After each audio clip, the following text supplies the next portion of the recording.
So what happens when, what happens when every problem, and Shimon's going to end today with my favorite song, he promised me. So that's going to be coming up at the ending. And you have to find out what my favorite song is, and I'll find out what yours is. You tell me yours, I'll tell you mine. What happens if every challenge we have is a global challenge?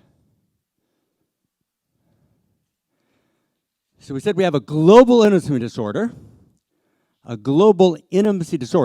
which we can respond to with a new story of value. But that new story of value, why do we need a global new story of value? Let's run through it in literally 90 seconds. 1, every single fucking challenge is a global challenge. Local doesn't exist anymore. From AI to sexual slavery to the dead zones in the oceans. I mean, the absurdity of dealing with a virus, right? State by state. Oh, right, the virus respects state boundaries. So let's have a different policy for the virus in every state. Now, if you understand economics, that's how currency works as well. If you could actually see underneath, you'd realize it's all one currency. It's all interconnected. And the notion of dealing discreetly on any level today is blithering idiocy. Self-evident. As such, just is. And literally, we keep going on and having these micro solutions to these global problems. Your zipper is down. Okay. Got that. Done very subtly and well. Thank you. I appreciate that. Thank you very much. Okay. Got that.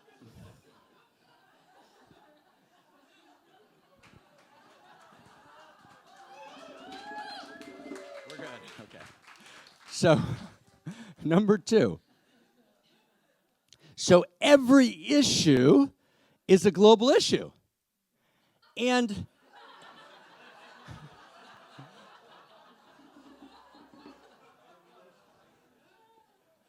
if we try and deal locally, what's funny?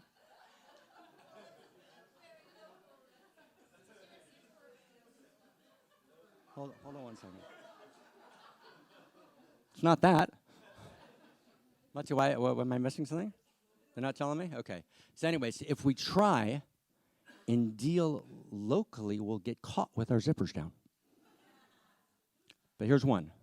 So what we need is, we need a global story because we need to engage any global issue. 1, global coordination.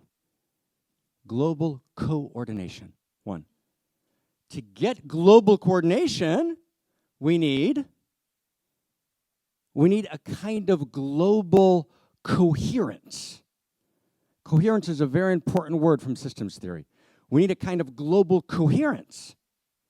You know the word coherence? How does that translate into Flemish or Dutch? Coherence. It's a excellent translation, okay? So you need a kind of global coherence. To create global coherence, 3, stay close, 90 seconds, we're doing hours, right? 3, to have global coherence, you need global resonance. Think music, resonance. And I did about an hour on each one of these I was going to do with you, but I'm going to do it in 4 sentences, right? So you need global challenges, 1, require 2 global solutions. 3, global solutions require global coordination. 4, global coordination requires global coherence. 5, you can't have global coherence without a kind of resonance, a global resonance. 6, you can't have global resonance. What's resonance between a couple? Right, that we're kind of somehow playing the same score. Right, we're listening to the same music's moving through us, and at least in some way, you can't have global resonance without global intimacy. And you can't have global intimacy without a shared story of value. 7 points. It's actually almost self-evident. We could footnote this extensively, and we will in different places, but it's actually a self-evident chain.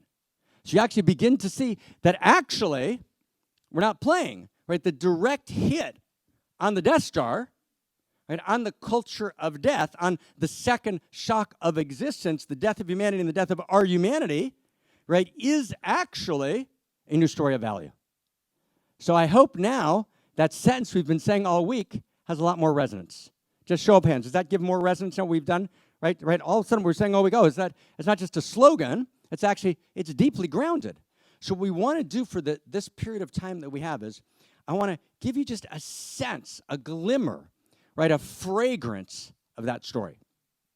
I've spent the last couple of decades of my life trying to work out that story and trying to make, with friends, colleagues, students, to make this Da Vinci move, right, this time between stories move, to kind of gather the information and read strangely and widely.